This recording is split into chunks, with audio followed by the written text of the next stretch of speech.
বনমন্ত্রীর কাছে দৃষ্টি আকর্ষণ করতে চাই। গোমতী নদীর মেন সোর্স উৎস হলো আমাদের রায়মাসন। তো আমি অর্ধেকবার যেটা হয় সেটা আমার বিধানসভার মধ্যে আছে, যার কারণে আমি আজকে না বলতে পারি না। আমার বিধানসভার মধ্যে প্রায় যে বন্যার কারণে দুই পরিবারের 2 জন লোক মারা গিয়েছিল।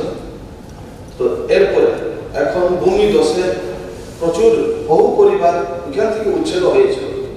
তো আমি চাই তাদের, যখন আমি ভিজিট করতাম গিয়েছিলাম তখন তাদের একটা বক্তব্য ছিল আগামী দিনে বাঁধ ভেঙে আরো ভূমি দশে যেন তাদের ক্ষতিগ্রস্ত না হয়, যার কারণে তাদের প্রিভেন্টিভ হিসেবে ওনারা বলছেন যে ওইখানে যেহেতু ওয়াইল্ড লাইফ স্যাংচুরি আমার যে বিধানসভার গোমতী নদীর এবং সেই ইয়ার মধ্যে, আমি মাননীয় বনমন্ত্রীর কাছে দৃষ্টি আকর্ষণ করব ওনাদের বক্তব্যের মাধ্যমে, যেহেতু এই আশঙ্কার মধ্যে তারা আতঙ্কের মধ্যে যেহেতু আছে, আগামী দিনের যে আরো আশঙ্কা থাকে যেন ক্ষয়ক্ষতি না হয়।